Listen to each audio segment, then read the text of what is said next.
مہک اٹھی ہے نسل. حضرت سرکار کے صحابی ایک حضرت عتبہ نام کے صحابی ہیں. ان کی 4 بیویاں تھی اور چاروں بیویاں یہ کوشش کرتی تھی کہ عتبہ جو خوشبو لگاتا ہے اس سے قیمتی خوشبو ہم لگائیں تاکہ عتبہ کی خوشبو سے ہم بڑھ جائیں. مگر اس کوشش کرتی رہی تھک گئی, عتبہ کی خوشبو سے نہیں بڑھ سکی. تو ایک دن اپنے شوہر کو بٹھا کر چاروں نے کہا کہ اے ہمارے شوہر, ہم نے مدینے کی قیمتی میں قیمتی خوشبوئیں لے لی ہیں مگر ہم تیری خوشبو سے نہیں بڑھ سکتے. تو خوشبو کون سی لگاتا ہے, تو خوشبو کون سی لگاتا ہے, ہم اس خوشبو سے بڑھنا چاہتی ہیں. تو عتبہ نے کیا کہا کہ میں تو کوئی خوشبو نہیں لگاتا ہوں, میں تو کوئی خوشبو نہیں لگا. تو پھر تیرے جسم سے یہ خوشبو کیوں آتی ہے, تیرے جسم سے یہ خوشبو کیوں آتی ہے؟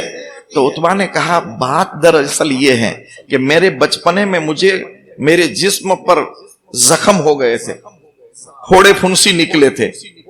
میری ماں نے مجھے سرکار کے دربار میں بھیجا کہ جا رحمت کونین صلی اللہ علیہ وسلم کے دربار میں چلا جا, وہ اس کا علاج کر دیں گے. تو میں نے جا کر کے عرض کی یا رسول اللہ صلی اللہ علیہ وسلم, میرے جسم میں پھوڑے پھنسی ہو گئے ہیں, آپ نگاہ رحمت فرمائیے. سرکار نے فرمایا تمہارا پیرہن نکال دو. میں نے اپنا کرتا پیرہن نکال دیا. سرکار نے اپنا لعاب دہن ہاتھ میں لیا,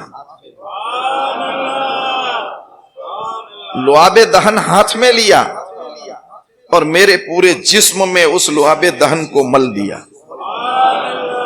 ہاتھ بھی نبی کا تھا اور لعاب بھی نبی کا تھا. بس پھوڑے پھنسی تو گئے, پھوڑے پھنسی تو چلے گئے. اس دن سے میرے جسم سے خوشبو آتی ہے, آج تک آتی رہتی ہے. اسی لیے شاعر کہتا ہے کہ ہوا مس اگر کسی سے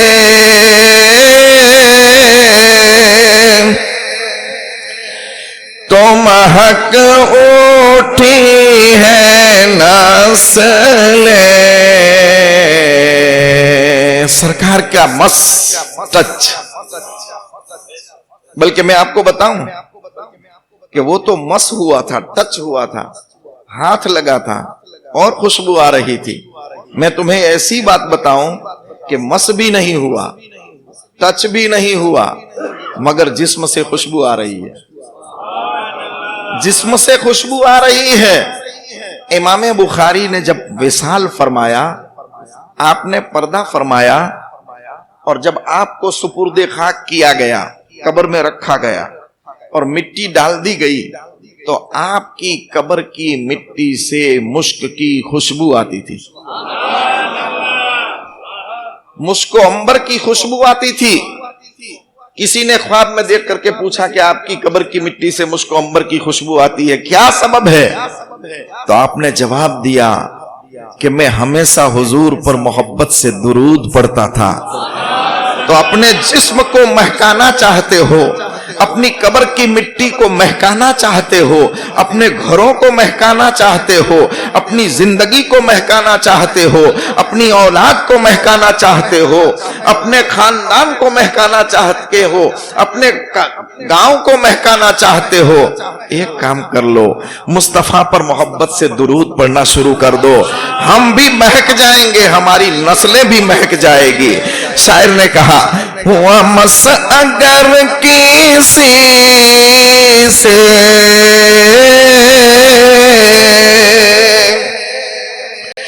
تو مہک اٹھی ہے نسل. کہاں عطر عارض گل, کہاں عطر عارض گل, کہاں نور کا پسینہ نہیں مالو زر تو کیا غم, میں غریب ہوں میرے عشق تو ہی لے چل مجھے جانب مدینہ نہیں مالو زر تو کیا غم غریبوں کو جس کے پاس دولت نہ ہو جس کے پاس ثروت نہ ہو جس کے پاس جائیداد نہ ہو جس کے پاس سونا چاندی نہ ہو مالک ملکت نہ ہو اس کو پریشان ہونے کی ضرورت نہیں ہے نبی اس سے پیار کرتے ہیں حضور فرماتے ہیں کہ بدل اسلام و غریباً فسیعود فطوبى للغرباء اسلام شروع ہوا غریب غربت سے اور جب لوٹے گا تب بھی غربا کے اندر ہوگا بس بشارت ہے غریبوں کے لیے بشارت ہے غریبوں کے لیے اور سرکار نے ہمیں جو ایک چیز عنایت فرمائی ہے وہ بھی خاص غریبوں کے لیے ہے ہندوستان میں سرکار نے ہمیں ایک چیز عطا فرمائی ہے وہ بھی غریبوں کے لیے ہے آپ سمجھ تو گئے ہوں گے نہ سمجھے ہو تو میں بتاؤں سرکار نے اپنی عطا سے ہمیں غریب نواز عطا فرمائے ہیں آپ کہیں یہ نہیں دیکھ سکتے کہ مالدار نواز کوئی ہو مالدار نواز کوئی نہیں ہے ہندوستان میں غریب نواز رب کی سرکار کی عطا سے آئے ہیں تو سرکار کائنات صلی اللہ تعالی علیہ وسلم نے ہمیں یہ سبق دیا ہے کہ غربت سے پریشان ہونے کی ضرورت نہیں ہے اگر ایمان سلامت ہے تو سب کچھ سلامت ہے حضور کی فرما برداری سلامت ہے تو سب کچھ سلامت ہے سرکار کی سنت کی پابندی سلامت ہے تو سب کچھ سلامتی ہے شاعر اسی کی بات کرتے ہوئے آگے آخری شعر میں کہتے ہیں اور یہ شعر جو میں پڑھ رہا ہوں اسی شعر کے اندر آج کا موضوع بھی ہے آپ سمجھ جائیں گے یہ آپ کی کسوٹی بھی ہے یوں سمجھو کہ آپ کا امتحان بھی ہے اگر آپ سمجھدار ہے اللہ نے عقل سلیم عطا فرمائی ہے تو اس آیت اس شعر کے اندر کون سا موضوع ہے آپ بتا سکیں گے تو شاعر آخری شعر میں کیا کہتا ہے میرا مقصد محبت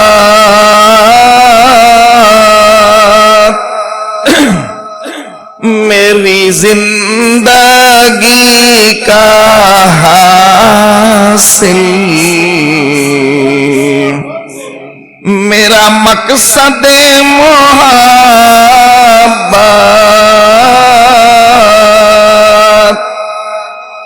میری زندگی کا حاصل تیری ایک نگاہ رحمت سرکار اگر آپ کی ایک نظر پڑ گئی تو جو ذرہ تھا وہ آفتاب بن گیا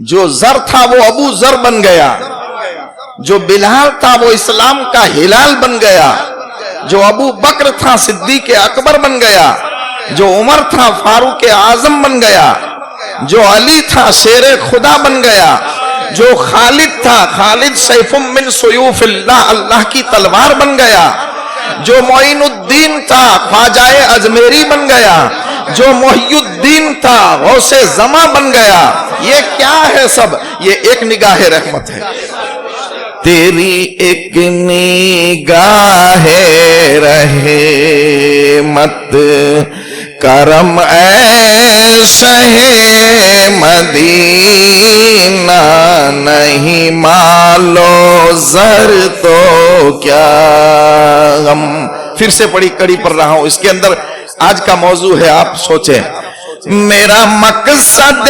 محبت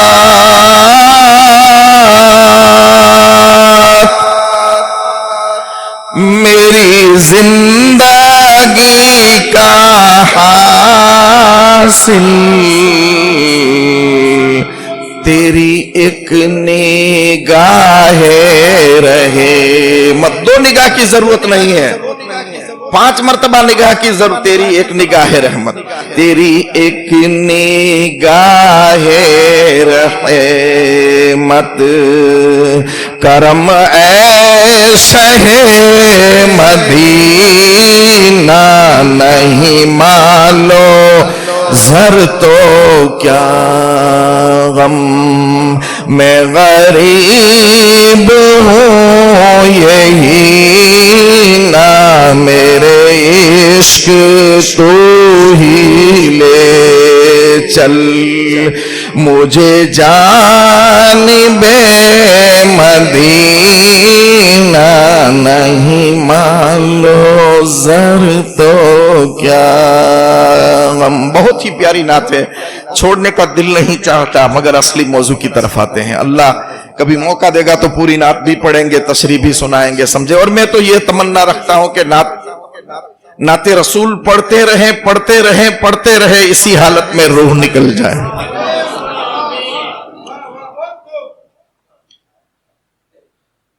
بلند آواز سے درود شریف پڑھیں. اللہم صلی وسلم وبارک علی سیدنا حبیبنا نبینا مولانا محمد طب القلوب و دوائیہ و عافیت الابدان و شفائیہ و نور الابصار و ضیائیہ و قوت الارواح و غذائیہ و علی آلہ و صحبہ دائما ابدا.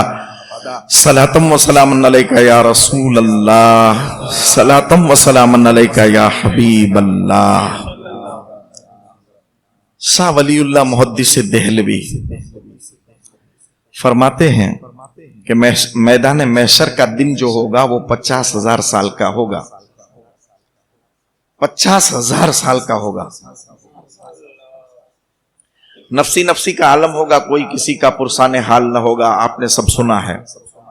گھومتے گھماتے سب آخر میں حضور کے پاس آئیں گے. حضور سفارش کریں گے, شفاعت کا دروازہ کھولیں گے. سرکار عرض کریں گے مولا اس محشر والوں کا حساب شروع کر. آپ کی سفارش سے حساب کتاب شروع ہوگا. حساب کتاب شروع ہوگا اور پورے محشر والوں کا حساب کتنی دیر میں ہوگا؟ اللہ محمد یار خان صاحب نعیمی نے بھی اس کی تشریح کی ہے. پورے محشر والوں کا حساب کتاب اتنے وقت میں ہو جائے گا جتنی وقت میں نماز عصر پڑھے اور مغرب تک کا جو وقت ہے, اتنے وقت میں ہو جائے گا. اتنے وقت میں ہو جائے گا تو پھر پورا دن جو پڑا ہوگا وہ کہاں کیا کریں گے؟ اتنے وقت میں تو حساب کتاب ہو جائے گا, پورا دن جو باقی رہے گا اس وقت کیا کریں گے؟ تو صوفیاء, علماء, مفسرین, محدثین فرماتے ہیں کہ جب فرصت کا وقت ہوگا تو اس وقت نعت رسول پڑھتے رہیں گے اور اپنے دل کو عشق نبی سے جلا بخشتے رہیں گے. محشر میں بھی یہی نعتیں ہوگی. جو گنگنانے کا آواز یہاں چل رہا ہے اس سے عجیب تر آواز وہاں ہوگا. قاضی ایاز مالکی نے جو حضور صلی اللہ علیہ وسلم کے حقوق امتیوں پر ہے اس میں سے سب سے پہلا حق بتایا تھا. وہ کیا تھا آپ کو یاد ہے؟ ایمان بالرسل. پہلا حق یہ تھا کہ سرکار کی ذات پر ایمان لانا. دوسرا حق سنت مصطفیٰ کو اپنانا, محبت کرنا. تیسرا حق سرکار کی فرما برداری کرنا, آپ کی اطاعت کرنا. اور چوتھا حق جو آج ہے, جو مجھے بیان کرنا ہے, وہ نعت کی آخری کڑی میں یہ لفظ بھی آیا تھا, وہ لفظ ہے محبت. حضور سے محبت کرنا یہ چوتھا حق ہے امتی پر حضور کا. اگر کوئی حضور سے محبت نہیں کرتا تو گویا کہ حضور کا حق ادا نہیں کرتا. مگر یہاں پر میں آپ سے بتانا چاہتا ہوں کہ محبت حضور سے کرنا, مگر کتنی محبت کرنا. محبت کرنے والے تو بہت گزرے ہیں, آپ سے الفت رکھنے والے تو بہت گزرے ہیں, آپ سے عشق کرنے والے تو بہت گزرے ہیں. کتنی محبت رکھنا, اس کی کوئی حد مریادہ, کوئی ناپ تول؟ کتنی محبت رکھنی چاہیے؟ تو حدیثوں کی روشنی میں ہمیں جاننے کو ملتا ہے کہ سرکار دو عالم جناب احمد مجتبی محمد مصطفیٰ صلی اللہ تعالی علیہ وسلم ارشاد فرماتے ہیں لا یؤمن احدکم حتی اکون احب الیہ من والدہ وولدہ والناس اجمعین. تم میں سے کوئی مومن کامل ہو ہی نہیں سکتا جب تک کہ مجھے، حضور فرماتے ہیں جب تک کہ مجھے اپنے باپ سے، اپنے بیٹوں سے، اپنے رشتہ دار سے اور تمام دنیا کے انسانوں سے زیادہ مجھ سے محبت نہیں کریں گے تب تک وہ مومن کامل ہو ہی نہیں سکتا. تب تک وہ مومن کامل ہونے. دنیا کی کوئی چیز ایسی نہیں جس سے زیادہ حضور سے محبت نہیں کرنی چاہیے. بلکہ امام ربانی مجدد الفسانی شیخ احمد فاروقی سرحدی تو یہاں تک فرماتے ہیں کہ اگر رب سے بھی محبت کرو، خدا سے بھی محبت کرو، تو یہ سمجھ کے محبت کرو کہ میرے مصطفیٰ کا رب ہے اس لیے محبت کر رہا ہوں، میرے مصطفیٰ کا رب ہے اس لیے اس سے رب سے محبت کر رہا ہوں. تو یہ محبت جب تک دل میں نہیں ہوگی تب تک کامیابی کی منزل تک ہم نہیں پہنچ سکتے ہیں. محبت کا انداز اور ہمیں حضرت فاروق اعظم نے بتایا بھی ہے. ایک مرتبہ فاروق اعظم نے عرض کی آقا میں آپ کو میری مال سے، میری اولاد سے، میرے گھر والوں سے، میرے رشتہ داروں سے، میری جائیداد سے، میری ملکت سے، سب چیزوں سے زیادہ محبوب رکھتا ہوں، جان کے سوا، جان کے سوا سب چیزوں سے زیادہ محبت کرتا ہوں. آقا نے فرمایا عمر نہیں، ابھی کامل ایمان نہیں ہے. کون عمر؟ جس عمر کے ایمان کا کوئی جواب نہیں ہے، جس عمر کے بارے میں نبی فرمائے کہ اگر بفرض محال میرے بعد کوئی نبی ہوتا تو عمر فاروق اعظم ہوتے. وہ عمر جس کے سائے سے بھی شیطان بھاگتا ہے، وہ عمر جس کے بارے میں جبریل سے سرکار نے ایک مرتبہ پوچھا تھا جبریل میرے عمر کی تعریف تو بتا کیا ہے، تعریف تو کر. تو جبریل نے یہ کہا تھا کہ آقا مجھے عمر نوح دے دی جائے، نوح علیہ السلام کی 950 سالہ والی تبلیغ والی عمر دے دی جائے، اور پھر میں حضرت جبریل کہتے ہیں کہ پھر میں عمر کی تعریف بیان کرنا شروع کروں تو آقا عمر نوح پوری ہو جائے گی، آپ کے دیوانے عمر کی تعریف پوری نہیں ہوگی. اتنی بڑی شان والے. بلکہ حضور نے فرمایا کہ میری امت میں عمر نام کا ایک آدمی ہوگا، جب تک وہ رہے گا دوزخ کا دروازہ بند رہے گا. بلکہ ایک اور حدیث کے اندر سرکار ارشاد فرماتے ہیں کہ جب تک عمر رہے گا فتنوں کا دروازہ بند رہے گا. سرکار نے یہ بھی حدیث میں، یہ سب حدیثیں بول رہا ہوں، سرکار نے یہ بھی حدیث میں فرمایا ہے کہ ہر نبی کی امت میں ایک محدث ہوتا ہے. میری امت میں اگر کوئی محدث ہے تو وہ حضرت عمر فاروق اعظم ہے. محدث نہیں، محدث. محدث الگ چیز ہے، محدث الگ ہے. محدث اسے کہتے ہیں کہ زبان تو اس کی ہو، وہ بولتا ہو تو زبان تو اس کی ہو، مگر اس کے زبان پر الہام الہی سے کلام خدا بندی جاری ہوتا ہو. وہ جو سوچتا ہو اللہ وہ حکم نافذ کرتا، اسے محدث کہا جاتا ہے. ایسے بڑے عمر کو سرکار نے فرمایا عمر تمہارا ایمان کامل نہیں ہے، تمہارا ایمان کامل نہیں. اب اپنے گریبان میں منہ ڈال کر کے دیکھو کہ ہمارے دل میں کتنی محبت ہے. ہم باپ سے زیادہ چاہتے ہیں، ہم بیٹے سے زیادہ چاہتے ہیں، ہم دولت سے زیادہ چاہتے ہیں، ہم اپنے رشتہ داروں سے زیادہ چاہتے ہیں، ہم اپنی ملکت سے زیادہ چاہتے ہیں. میرے بھائیوں محبت جو ہوتی ہے وہ بڑا امتحان لیتی ہے، بات کر دینے سے نہیں ختم ہو جاتا. اس لیے کہ جس کے ہم پیروکار ہیں، غوث اعظم سے جو محبت کرتے ہیں، اس غوث اعظم سے بھی کسی نے پوچھا تھا کہ محبت کا مفہوم کیا ہے، محبت کا مفہوم کیا ہے، فلسفہ کیا ہے. تو آپ نے فرمایا المحب لا یملک شیئا، المحب لا یملک شیئا. محبت کرنے والا جو ہوتا ہے وہ کسی چیز کا مالک ہوتا ہی نہیں ہے. اس کی دولت کا وہ مالک نہیں ہوتا، اس کی اولاد کا وہ مالک نہیں ہوتا، اس کے بیوی بچوں کا وہ مالک نہیں ہوتا، اس کی ملکت کا وہ مالک نہیں ہوتا، اس کے جسم کا وہ مالک نہیں ہوتا، اس کی روح کا وہ مالک نہیں ہوتا، اس کے دماغ کا وہ مالک نہیں ہوتا، وہ کسی چیز کا مالک نہیں ہوتا. پوچھا پھر مالک کون ہوتا ہے؟ کہا اس کا محبوب جو ہوتا ہے وہ اس کا مالک ہوتا ہے. غوث اعظم کا یہ فرمان ہے. اب ہم ہمارے گریبان میں منہ ڈال کر کے دیکھیں کہ غوث اعظم کے اس فرمان پر ہم کہاں تک پورے اترتے ہیں. ہمارے دل میں حضور کی محبت کتنی ہے, ہم کتنا حضور کو چاہتے ہیں, ہم کتنا حضور سے پیار کرتے ہیں. ہم سرکار دو عالم صلی اللہ تعالی علیہ وسلم کی بارگاہ میں ذوالخویسرہ نام کے ایک صحابی آئے, سرکار کے صحابی آئے, آ کر بارگاہ مصطفیٰ میں جب پہنچے تو سرکار نے پوچھا کہ میرے دیوانے کیوں یہ حالت بنا رکھی ہے, یہ حالت کیوں بنا رکھی ہے؟ تو عرض کی آقا میں آپ کی بارگاہ میں آپ کی صحبت کے لیے, آپ کی محبت کے لیے حاضر ہوا ہوں. تو آپ نے فرمایا کہ اے میرے صحابی, اگر مجھ سے محبت کرتا ہے تو قیامت کے دن میرے ساتھ تیرا حشر ہوگا, میرے ساتھ تیرا حشر ہوگا. انت ما من احببت, تم اسی کے ساتھ ہوگے جس سے محبت کرتے ہو. ایکٹر سے محبت کرتے ہو تو قیامت میں ایکٹر کے ساتھ ہوں گے, دنیا داروں سے محبت کرتے ہو تو قیامت میں دنیا داروں کے ساتھ ہوگے, موبائل سے محبت کرتے ہو تو موبائل کے ساتھ وہاں ہوگے.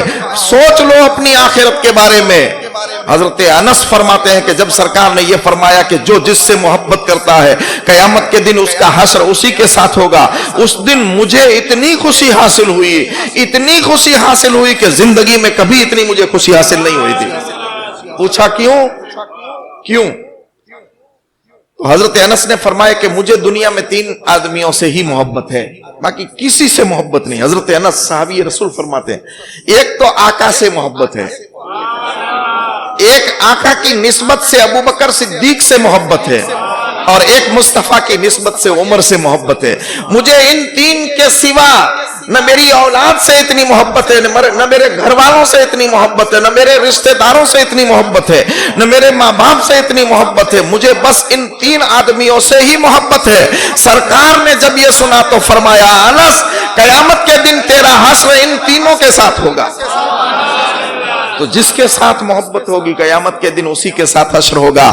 محبت کا انداز یہ ہوتا ہے, محبت صرف کہہ کے بات پوری نہیں ہوتی ہے. لوگ کہتے ہیں محبت کا جب نعرہ لگاتے ہیں تو کیا کہتے ہیں؟ سرکار کا دامن نہیں چھوڑیں گے, غوث اعظم کا دامن نہیں چھوڑیں گے, غریب نواز کا دامن نہیں. یہ محبت کا دامن ہے. جس کے ہاتھ میں حضور کا دامن ہوتا ہے, جس کے ہاتھ میں حضور کا دامن ہوتا ہے اس کے ہاتھ میں فلمی نغمے ہوتے ہیں. جس کے ہاتھ میں حضور کا دامن ہوتا ہے وہ بے نمازی ہوتا ہے. جس کے ہاتھ میں حضور کا دامن ہوتا ہے وہ رمضان کی بے حرمتی کرتا ہے. جس کے ہاتھ میں حضور کا دامن ہوتا ہے وہ ماں باپ کو ستاتا ہے. جس کے ہاتھ میں حضور کا دامن ہوتا ہے وہ پڑوسیوں کو پریشان کرتا ہے. جس کے ہاتھ میں حضور کا دامن ہو وہ ویپار کے اندر ڈنڈی مارتا ہے. جس کے ہاتھ میں حضور کا دامن ہو وہ حرام چیزوں کو کرتا ہے. ارے جس ہاتھ میں غوث اعظم کا دامن ہو وہ بھی یہ نہیں کر سکتا, غریب نواز کا دامن ہو وہ بھی یہ نہیں کر سکتا. تو مجھے تو ایسا لگتا ہے کہ یہ نعرہ بھی ہمارا منافقت والا ہے, یہ نعرہ بھی منافقت والا ہے. اگر اوریجنل نعرہ ہوتا تو مسجدیں کھلی ویران نہ پڑی ہوئی ہوتی. آج 20-25 نمازی جو مسجدوں کے اندر نظر آ رہے ہیں یہ مسجد کی ویرانیاں بتا رہی ہے کہ خالص نام رکھ لیے ہیں مسلمانی کے, نام رکھ لیے اسلام کے, باقی دعوی محبت ہمارا جھوٹا ہے. نہ ہماری چال مسلمانی, نہ ہمارا حال مسلمانی, نہ ہمارا رہن مسلمانی, نہ ہمارا سہن مسلمانی, نہ ہماری زندگی کی تہذیب مسلمانی. ہم چلتے ہیں تو ایسا لگتا ہے کہ یہود و نصارہ جا رہے ہیں. لباس دیکھو تو یہود جیسا ہے, چال و چلن دیکھو تو نصارہ جیسی ہے, زندگی کی طرز عمل دیکھو تو ایسا لگتا ہے کہ ہنود جیسا ہے. اسی لیے تو کہا شور ہے مسلمان ہو گئے نابود. ہم یہ کہتے ہیں کہ تھے بھی کہیں مسلم موجود. اسی لیے تو کلندر لاہوری نے کہا تھا جب ان کے پاس لوگ آئے, کلکتہ کا جب فساد ہوا تو آ کر کے کہا کہ اقبال یہاں بیٹھا ہوا ہے, تجھے معلوم نہیں ہے وہاں اتنے مسلمان کٹ گئے, وہاں اتنے مارے گئے, وہاں اتنے مارے گئے. اقبال بولتے کم تھے سنتے زیادہ تھے. اور مسلمان کی یہ شان ہونی چاہیے کہ سنے زیادہ بولے کم.